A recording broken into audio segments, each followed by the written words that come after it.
Hello student, study grow में आपका स्वागत है। जैसा कि स्टूडेंट्स हम लोग इंटर के मॉडल पेपर को, रसायन विज्ञान के 2 मॉडल पेपर को हम लोग देख चुके हैं। आज हम लोग हाई स्कूल विज्ञान के मॉडल पेपर को सॉल्व करेंगे। आज केवल ऑब्जेक्टिव टाइप क्वेश्चन रहेंगे, अर्थात बहुविकल्पी क्वेश्चन रहेंगे, जो कि काफ़ी इम्पोर्टेंट्स हैं और निश्चित ही है जो है इसमें से तमाम क्वेश्चन आपके एग्ज़ाम में यानी बोर्ड के एग्ज़ाम में देखने के लिए मिलेंगे। तो शुरू करते हैं स्टूडेंट्स। यदि आप नए हैं तो प्लीज़ चैनल को सब्सक्राइब कर लें, बेल आइकन को प्रेस कर दें। चलिए स्टूडेंट्स शुरू करते हैं। पहला क्वेश्चन कह रहा है, किस दर्पण की फोकस दूरी ऋणात्मक होती है? तो ध्यान दीजिए, किस दर्पण की फोकस दूरी ऋणात्मक होती है। तो देखिए होता क्या है, इसमें देखिए ऑप्शन नंबर बी है। तो कैसे है सही उसको भी पूरा डिटेल के साथ बताया जाएगा। देखिए होता क्या है, अवतल दर्पण जो होते हैं, कलई जो होती है इसकी बाहर की तरफ होती है। ठीक, यहाँ पर ही मान लीजिए इसका मुख्य अक्ष है, यहाँ से प्रकाश की किरणें चलेंगी, ठीक है ना, दर्पण से टकराने के पश्चात मुख्य फोकस से होकर जाएंगी। तो फोकस आपका यहाँ पर एफ है। तो ध्यान दीजिए, चिन्ह प्रपाटी के नियम के हिसाब से जो है आपका जो एफ है वो प्रकाश की दिशा के विपरीत है। प्रकाश की दिशा इस तरफ है, हमारा एफ इस दिशा में है, ठीक है ना। तो इसलिए जो है अवतल दर्पण में फोकस दूरी जो होती है वो ऋणात्मक होती है। बढ़ते हैं अगले क्वेश्चन की तरफ। कह रहा है, दर्पण की फोकस दूरी एफ और वक्रता त्रिज्या आर में क्या संबंध है? सभी लोग जानते हो एफ बराबर होता है r/2। तो अगर इस प्रकार से किसी भी ऑप्शन में इस प्रकार का मिल रहा है तो वो ऑप्शन आपका सही हो जाएगा। इसमें देखिए आपका पहला एफ बराबर आर, दूसरा एफ बराबर r/2, यही आपका राइट हो जाएगा दूसरा वाला क्वेश्चन। बढ़ते हैं अगले क्वेश्चन की तरफ। कह रहा है, सामान्य दृष्टि के लिए अस्पष्ट दृष्टि की न्यूनतम दूरी है। सामान्य दृष्टि के लिए अस्पष्ट दृष्टि की न्यूनतम दूरी। तो ध्यान दीजिए, अगर अस्पष्ट न्यूनतम दूरी अर्थात सबसे कम जो दूरी है, अगर उसकी मान लीजिए कोई भी पर्सन है, सामान्य पर्सन है, और अगर अस्पष्ट दृष्टि की न्यूनतम दूरी पूछता है, यदि वह मनुष्य जो है किसी भी प्रकार के दोष से वंचित है, अर्थात उसे जो है किसी भी प्रकार का दोष नहीं है, तो उसकी जो सामान्य दृष्टि की न्यूनतम जो दूरी होगी वो आपका 25 सेंटीमीटर होगा, ठीक है ना। तो इसमें आपका ऑप्शन नंबर जो बी है वो आपका राइट हो जाएगा। बढ़ते हैं अगले क्वेश्चन की तरफ। कह रहा है, श्वेत प्रकाश का कौन सा रंग यानी वर्ण मतलब होता है रंग, किसी प्रिज्म से गुजरने के पश्चात सबसे कम झुकता है? तो देखिए ये हमारा प्रिज्म है और श्वेत प्रकाश आती है और 7 रंगों में विभक्त होती है। कितने रंगों में? 7 रंगों में। तो 1 2 3 4 5 6 मान लीजिए ऊपर है और एक 7वां। तो होता क्या है, देखिए अच्छा नहीं बन पाया, पुनः बना देते हैं। देखिए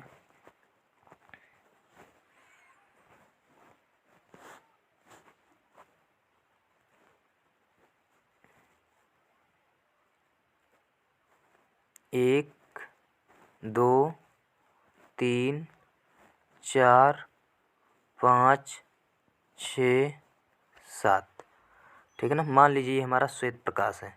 क्या है? श्वेत प्रकाश है, ठीक है ना। 7 रंगों में विभक्त होता है।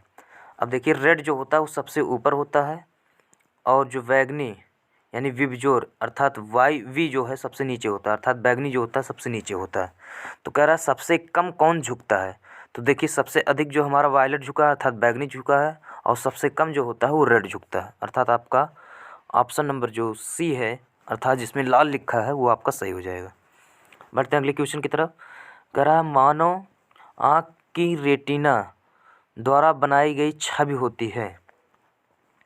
तो देखिए मानव आँख की रेटिना द्वारा जो बनाई गई छवि होती है वो क्या होता है? पहला ऑप्शन आपका कह रहा है आभासी और सीधा, ठीक, और दूसरा आपका ऑप्शन कह रहा है वास्तविक और सीधा, और तीसरा ऑप्शन कह रहा है आभासी और उल्टा, और चौथा ऑप्शन कह रहा है वास्तविक और सीधा। तो ध्यान दीजिए मानव आँख की रेटिना द्वारा बनाई गई छवि जो होती है वो आपका वास्तविक और सीधा होता है। क्या होता है? वास्तविक और सीधा होता है। ठीक,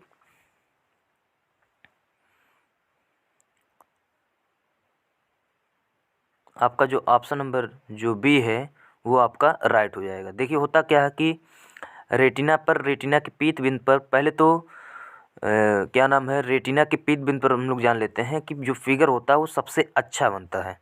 ठीक है ना। अब होता क्या है कि पीत बिंदु पर जो फिगर बनता है वो उल्टा पहले बनता है, वास्तविक और उल्टा। मस्तिष्क जो होता है 1 सेकंड के 12वें सेकंड के कम समय में ही जो है फिगर को सीधा करके भेज देता है। इसका मतलब ये है कि वो वास्तविक हो जाता है और सीधा हो जाता है। क्या हो जाता है? वास्तविक और सीधा। वास्तविक तो रहता ही है, केवल उल्टा रहता है, लेकिन उस फिगर को क्या कर देता है? वो सीधा। तो हम लोगों को हर एक चीज़ क्या दिखाई देती है? सीधा। तो आपका जो है ऑप्शन नंबर जो आपका बी है वो आपका राइट हो जाएगा। आपका जो ऑप्शन नंबर जो बी है वो आपका क्या हो जाएगा? राइट हो जाएगा। यहाँ देखिए थोड़ा सा ऑप्शन में हमको जो है कह रहा आभासी और सीधा, वास्तविक और सीधा, आभासी और उल्टा। ठीक, वास्तविक और उल्टा यहाँ ऑप्शन नंबर होना चाहिए था, ऑप्शन नंबर डी में। ठीक है ना, लेकिन दिया नहीं है। ठीक, आपका ऑप्शन नंबर जो बी है वो आपका राइट हो जाएगा। बढ़ते हैं अगले क्वेश्चन की तरफ। कह रहा आकाश का रंग नीला प्रतीत होता है प्रकाश के अपवर्तन के कारण, प्रकाश के प्रकीर्णन के कारण। तो आपका जो प्रकाश का प्रकीर्णन होता है वो आपके क्या नाम है, जो नीले रंग होते हैं और जो वायुमंडल में उपस्थित जो धूल के कण होते हैं और जो गैसीय पार्टिकल होते हैं वो नीले प्रकाश को क्या करते हैं? चारों तरफ बिखेर देते हैं। इस घटना को प्रकीर्णन कहा जाता है। ठीक, तो आपका ऑप्शन नंबर जो बी है वो राइट हो जाएगा, प्रकाश के प्रकीर्णन के कारण। बढ़ते हैं अगले क्वेश्चन की तरफ। कह रहा है किस दर्पण से वस्तु का प्रतिबिंब बड़ा बनता है? ध्यान दीजिए, किस दर्पण से वस्तु का प्रतिबिंब बड़ा बनता है? तो ध्यान दीजिए, अगर उत्तल दर्पण रहेगा तो प्रत्येक दशा के लिए एक ही फिगर बनता है। अवतल दर्पण में आपका जो है जैसे जैसे हम लोग प्रतिबिंब क्या नाम वस्तु को दर्पण के समीप लाते हैं वैसे वैसे प्रतिबिंब का आकार जो होता है वो बड़ा बनने लगता है, अर्थात बड़ा होने लगता है। तो आपका जो प्रतिबिंब बड़ा बनता है वो आपका अवतल दर्पण के द्वारा बनता है, अर्थात आपका ऑप्शन नंबर जो बी है वो आपका क्या हो जाएगा? राइट हो जाएगा। बढ़ते हैं अगले क्वेश्चन की तरफ। करा निम्नलिखित में से कौन सा लेंस निकट दृष्टि दोष को ठीक करने में उपयोग किया जाता है? निम्नलिखित में से कौन सा लेंस निकट दृष्टि दोष को ठीक करने के लिए किया जाता है? ठीक है ना। अगर निकट दृष्टि दोष है, निकट की वस्तुएं जो होती हैं हमको दिखाई देती हैं, दूर की वस्तुएं अगर नहीं दिखाई देती हैं तो उसके लिए हम लोग अवतल लेंस का प्रयोग करते हैं। किस लेंस का प्रयोग करते हैं? अवतल लेंस का प्रयोग करते हैं। तो आपका ऑप्शन नंबर जो सी है वो आपका क्या हो जाएगा? राइट हो जाएगा। ऑप्शन नंबर जो सी है आपका राइट हो जाएगा। बढ़ते हैं अगले क्वेश्चन की तरफ। कराल निम्नलिखित में से कौन उपकरण विद्युत धारा की उपस्थिति दर्शाता है? तो ध्यान दीजिए, पहला ऑप्शन गैल्वेनोमीटर, दूसरा मीटर, जनरेटर, वोल्ट मीटर। ध्यान दीजिए, गैल्वेनोमीटर जो होता है ये विद्युत उपकरण में धारा को जो है प्रदर्शित करता है कि मतलब जो है धारा है कि नहीं है। ठीक है ना, इसी से हम लोग जांच करते हैं गैल्वेनोमीटर के माध्यम से। ठीक है ना। बढ़ते हैं अगले क्वेश्चन की तरफ। कह रहा है दाएं हाथ के अंगूठे के नियम को किसने प्रतिपादित किया था? ध्यान दीजिए, दाएं हाथ के अंगूठे, ठीक है ना, दाएं हाथ के अंगूठे के नियम को किसने प्रतिपादित किया था? ठीक है ना। तो आपका जो है ऑप्शन नंबर जो डी है, मैक्सवेल ने जो है ये जो है प्रतिपादित किया था दाएं हाथ के अंगूठे का नियम, जो कि स्क्रू गेज के नियम के से ही जो है मिलता जुलता आपका ये नियम होता है। ठीक, पढ़ते हैं अगले क्वेश्चन की तरफ। तो इसका मतलब ये है इसमें जो है स्टूडेंट्स आपका 10वें में जो है आपका डी वाला ऑप्शन जो है वो आपका राइट हो जाएगा। क्या हो जाएगा? राइट हो जाएगा। बढ़ते हैं अगले क्वेश्चन की तरफ। करा निम्नलिखित में से करा विभवांतर का एसआई मात्रक होता है, विभवांतर का जो एसआई मात्रक होता है वो वोल्ट होता है, अर्थात आपका ऑप्शन नंबर ए सही हो जाएगा। ओम जो है प्रतिरोध का मात्रक है, धारा का मात्रक एम्पियर होता है। कूलाम, देखिए यहाँ पर कूलाम होना चाहिए, कूलाम जो होता है वे आवेश का मात्रक है। बढ़ते अगले क्वेश्चन की तरफ। निम्नलिखित में किस संयोजन द्वारा प्रतिरोध का मान बढ़ता है? श्रेणी क्रम, समांतर क्रम, श्रेणी एवं समांतर दोनों, इनमें से कोई नहीं। देखिए श्रेणी क्रम में जो होता है वो आपका R बराबर R1 + R2 + R3 होता है। ठीक, जिसमें से सभी जो है जुड़ते चले जाते हैं और मान बढ़ जाता है। ठीक, समांतर क्रम में 1 बटा होता है, जिसके कारण जो है संयोजन अगर हमको कम प्राप्त करना हो तो आपका समांतर क्रम में होगा। लेकिन यहाँ कह रहा है प्रतिरोध का मान बढ़ता है, तो आपका ऑप्शन नंबर जो ए है वो आपका क्या हो जाएगा, राइट हो जाएगा। बढ़ते हैं अगले क्वेश्चन की तरफ। कह रहा है चुंबकीय बल रेखा की प्रकृति होती है काल्पनिक, वास्तविक, वास्तविक एवं काल्पनिक दोनों, इनमें से कोई नहीं। तो चुंबकीय बल रेखा की जो प्रकृति होती है वो आपका काल्पनिक एवं वास्तविक दोनों होती है। क्या होती है, वास्तविक एवं काल्पनिक दोनों होती है। ठीक है ना, अर्थात हम लोग वास्तव में मानते हैं कि चुंबकीय बल रेखाएं होती हैं और हम लोग कल्पना भी करते हैं कि मतलब एक प्रकार से जब देखिए होता क्या है कि किसी भी चुंबक के पास अगर हम लोग एक दूसरा चुंबक लेके जाते हैं तो एक मैग्नेटिक फील्ड होता है जिसके कारण उस चुंबक को आकर्षित कर लेता है। तो हम लोग कल्पना लगाते हैं कि यहाँ पर जो है चुंबकीय बल रेखाएं हैं जो कि वास्तविक भी होती हैं। ठीक है ना, इस अर्थात आपका ऑप्शन नंबर जो सी है वो आपका राइट हो जाएगा। बढ़ते हैं अगले क्वेश्चन की तरफ। कह रहा है 1 किलोवाट घंटा किसके बराबर होता है। 1 किलोवाट घंटा जो है किसके बराबर होता है। 1 किलोवाट घंटा देखिए कैसे आएगा। 1 किलोवाट में होता है 1000 वाट। कितने होते हैं, 1000 वाट। और 1 घंटा में होते हैं 3600 सेकेंड। तो आपका हो जाएगा 3.6 गुणे 10 की घात 6, जिसमें आपका ये ऑप्शन मिल रहा होगा वो आपका सही हो जाएगा। 3.6 गुणे 10 की घात 6 आपका ऑप्शन नंबर जो सी है वो आपका राइट हो जाएगा। बढ़ते हैं अगले क्वेश्चन की तरफ। कह रहा है नवीकरणीय ऊर्जा का स्रोत क्या है। नवीकरणीय ऊर्जा, अनवीकरणीय ऊर्जा का स्रोत जो होता है वो आपका जो कोयला है, ठीक है ना, और जितने प्राकृतिक गैस वगैरह होते हैं ये सब जो है अनवीकरणीय के होते हैं। लेकिन नवीकरणीय की जो ऊर्जा के स्रोत हैं आपका सौर ऊर्जा है। क्या है, सौर ऊर्जा है।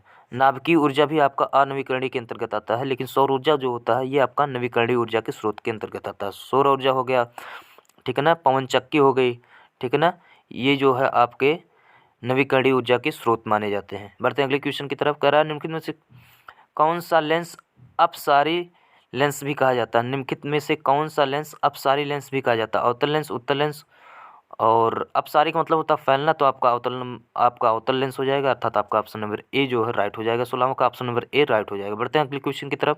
कह रहा है प्रकाश का प्राथमिक वर्ण कौन है।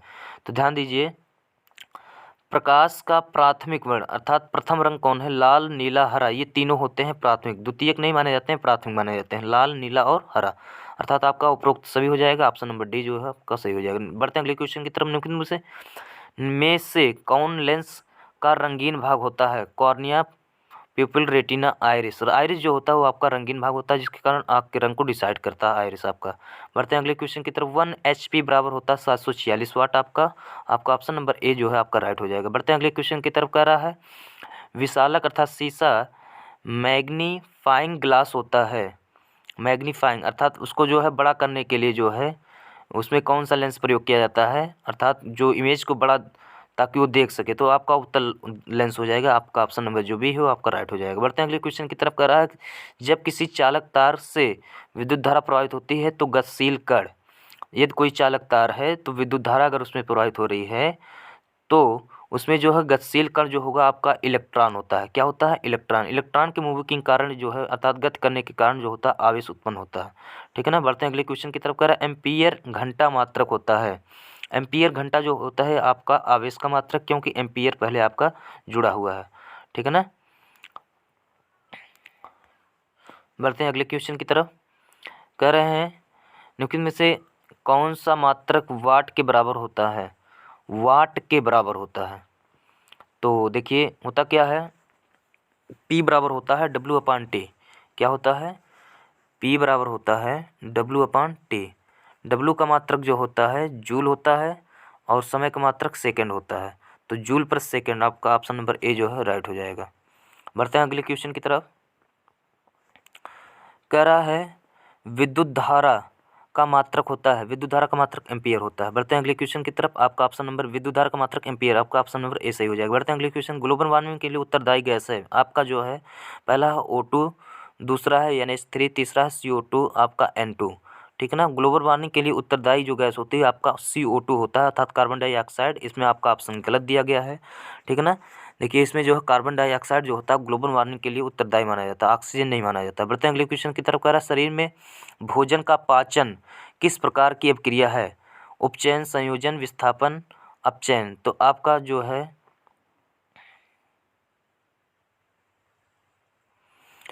शरीर में भोजन का पाचन किस प्रकार की अभिक्रिया है? अपचयन, संयोजन, विस्थापन, अपचयन, उपचयन। देखिए होता क्या है, ऑक्सीडाइज होते हैं तो विस्थापन नहीं होता है जी। विस्थापन आपका ऑप्शन गलत है, आपका ऑप्शन नंबर ए जो है राइट माना जाएगा, ठीक है ना।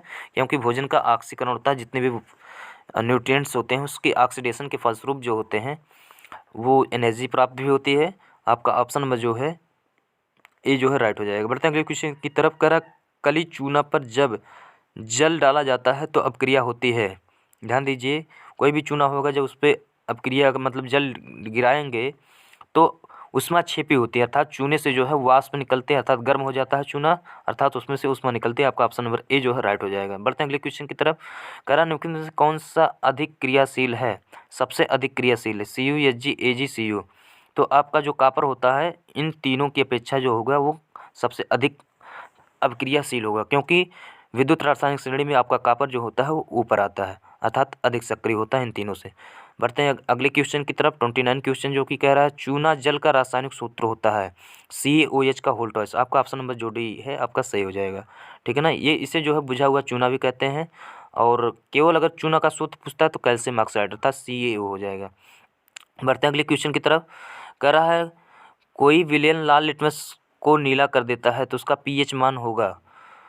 तो लाल लिटमस को अगर नीला कोई करता है तो अब उसका जो pH मान होगा वो स्टूडेंट जो है ए और बी दोनों हो सकते हैं, क्योंकि जो क्षार होते हैं वो लाल लिटमस को नीला कर देते हैं, अर्थात 10 भी हो सकता है 11 भी हो सकता है, अर्थात आपका ऑप्शन नंबर जो डी है ए और बी आपका दोनों सही हो सकते हैं, ठीक है ना।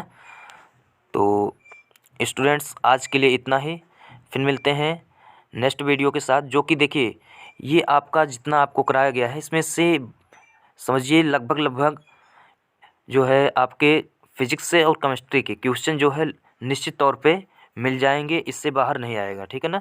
तो उम्मीद है ये वीडियो आपको समझ में आया होगा। फिर मिलते हैं स्टूडेंट्स नेक्स्ट वीडियो के साथ। जय हिंद।